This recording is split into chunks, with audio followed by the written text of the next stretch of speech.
The offer sounds good. Another project. More responsibility. More visibility. The kind of assignment that could place a person closer to the next promotion. So they say yes. Not after thinking about it. Before thinking becomes necessary. Later that evening, they look at their phone and realize they have moved dinner with the same group of friends again. No argument. No dramatic choice. Just another message explaining that work came up. The strange part is that the career is going well. The salary is better. The savings are growing. The resume is stronger than it was 6 months ago. Objectively, the person is moving in the right direction. But when they ask what happened outside work during those same 6 months, what they experienced, who they became closer to, what they will still remember 5 years from now, the answer becomes difficult. The career got better. The life around it got smaller. Not because life stopped mattering, because work became the protected category, and everything else became movable. Layer 1. The automatic yes. Most careers are not built through one enormous sacrifice. They are built through reasonable decisions. Yes to the project, yes to the meeting, yes to the extra responsibility, yes to being available when someone important is watching. Each decision makes sense on its own. One dinner can be moved. One weekend can be used. One call can happen tomorrow. One friend will understand. One family visit can wait until the busy period ends. Nothing disappears immediately. This is why the hierarchy is difficult to see. Work arrives with structure. There is a deadline, a name attached to the request, a consequence for refusing, a possible reward for accepting. Its importance is visible. Life outside work often arrives differently. A friend asks whether you are free. A partner wants an evening together. A parent calls without an agenda. A child wants to show you something that will never appear on a calendar. These moments may matter more emotionally, but administratively they look softer. They have no performance review, no promotion committee, no quarterly consequence. So the professional request feels real, while the personal moment feels negotiable. Eventually, the person does not need to compare them consciously. The hierarchy has already been learned. Work is protected first. Life is fitted around it. A person does not need to choose career over life in one dramatic moment. They only need to keep treating life as the thing that can always be rescheduled. Layer 2. The moving finish line. The postponement usually comes with a promise. After this project, after the promotion, after the raise, after the difficult quarter, after I prove myself, after I become secure enough to slow down. The promise is not necessarily false. The project may create visibility. The promotion may arrive. The money may improve. The professional progress may be real. That is what makes the pattern powerful. People do not keep reorganizing their lives around work because every reward is imaginary. They do it because the reward is plausible enough to justify one more postponement. Then the new position creates new expectations. The rise creates a higher standard to maintain. The opportunity creates another opportunity that cannot be ignored. Advancement does not end the need to remain advanceable. There is always another quarter in which reputation must be defended.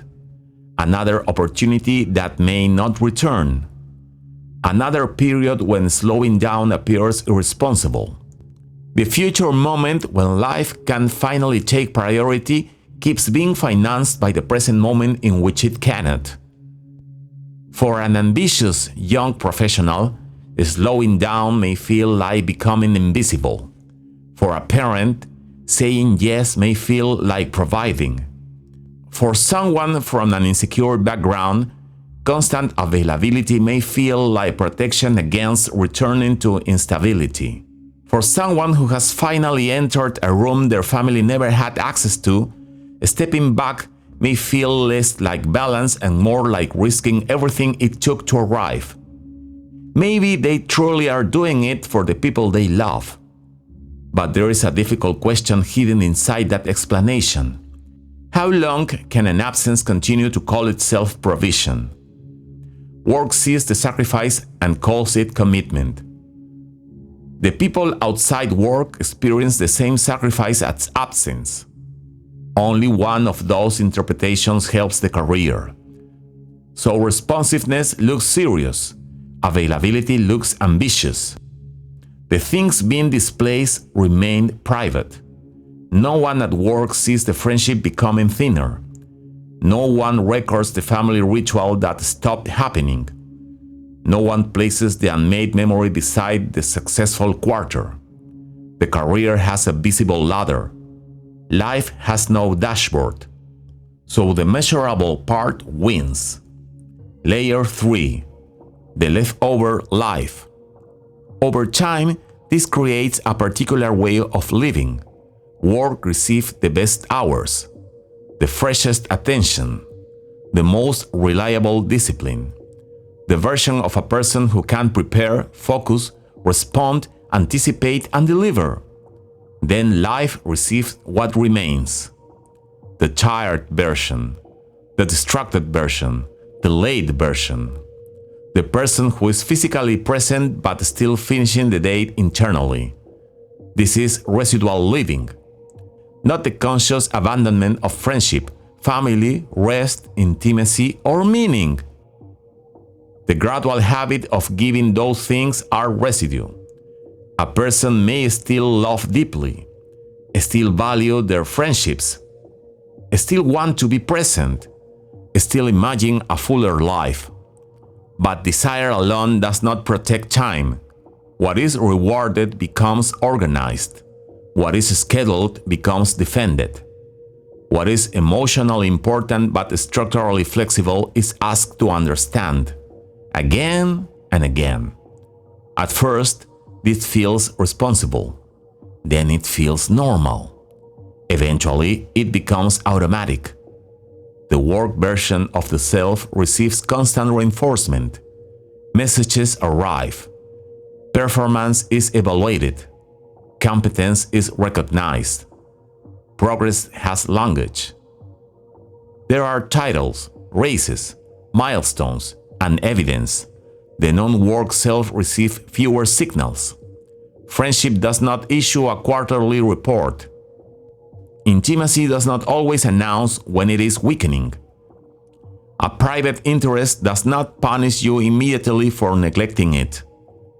The parts of a person that are not professionally useful can remain silent for a long time, and silence can be mistaken for stability. The person becomes most developed where they are most rewarded. Efficient at work, strategic at work, dependable at work. Less certain who they are when nothing is being requested from them. They may even become uncomfortable with free time. Rest begins to feel unproductive. Unstructured conversation feels inefficient. A quiet afternoon creates anxiety because there is no visible proof that it mattered. The logic of work begins to colonize the rest of life. Every hour needs a purpose. Every interest needs an outcome. Every relationship must survive around the calendar. They did not sacrifice their life all at once. They trained themselves to give life the leftovers. A life can shrink without collapsing. It can shrink through successful decisions. Layer 4. when people stop asking. At first, the people around them protest. A friend says that have not seen each other in months. A partner asks whether another evening really needs to disappear. A child waits near the door because a promise was made. The person apologizes. They explain that this period is unusual, that things will become easier soon, that everyone simply needs to be patient a little longer. And the people who love them try to understand, until eventually something changes. The friend stops insisting. The partner starts making plans alone. The child stops waiting near the door. The group chat becomes quieter. There are fewer questions, fewer complaints, fewer uncomfortable conversations. And the person may interpret this as progress. Finally, everyone understands. Finally, no one is making them feel guilty. Finally, they can focus. But the people around them did not necessarily understand. They adapted. They learned not to depend on a presence that keep becoming uncertain. This is one of the most dangerous stages of residual living. Conflict decreases, but distance increases. The absence of complaint begins to look like the absence of damage. In reality, the relationship may simply be reorganizing itself around the person's unavailability. One night, the project is finally completed. The person checks their phone and sees a photograph of their friends they have been postponing. No one is angry. No one sends a message asking why they were not there. They were not invited this time, not as punishment. The group simply stopped building plans around someone who rarely came. The person had been afraid that saying no to work would make them professionally replaceable. They never considered that always saying no to life could make them personally unnecessary. Layer 5. The life that did not happen. Eventually, the imbalance may become visible. Not during a crisis. Not after failure. Perhaps another achievement. The title changes. The salary improves. The message arrives confirming that the extra work mattered. For a moment, the person feels exactly what they were supposed to feel. Then they look around and realize that the rest of life did not remain safely paused. It continued without them. Friendships do not always end through conflict. Sometimes people simply stop asking after enough cancellations. Children do not stay the same age until the next promotion. Parents grow older while the calendar remains full. Bodies absorb the schedule even when the mind calls it temporary. Interests disappear from neglect without ever being formally abandoned. The postponed life was not waiting untouched in the future. Some of it was dissolving in the present. That may be the deepest contradiction inside successful ambition. A person can accumulate evidence that life is improving while losing the experiences that would have made improvement feel real. The career remembers everything. The projects remain listed. The promotions remain dated. The achievements can be named, but memory does not accumulate automatically. A free month in the future cannot recreate a conversation that belonged to this evening. It cannot restore the age a child was when they still wanted to tell every story. It cannot return the version of a friendship that existed before absence became expected. It cannot recover the person you were before every part of life was evaluated by its usefulness. A year can be full and still feel strangely empty when most of it was spent preparing for what came next. The tragedy is not simply that someone worked too much. It is that meaningful life was repeatedly treated as movable until there was less and less left to move. Not because the person wanted a shallow life, not because they stopped loving anyone, not because success was meaningless, because every professional yes arrived with visible consequences. And every personal postponement looked temporary. The career got better. The life got smaller. And perhaps the most unsettling part is that nothing had to go wrong for this to happen. The company kept its promises. The opportunities arrived. The strategy worked. The person became more valuable in every room where performance could be measured. Only the life outside those rooms keep disappearing quietly. Not all at once.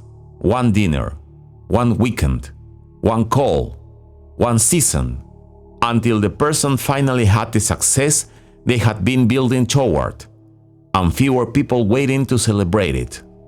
Fewer memories of the years it required, and less of a life surrounding the careers that had become so successful.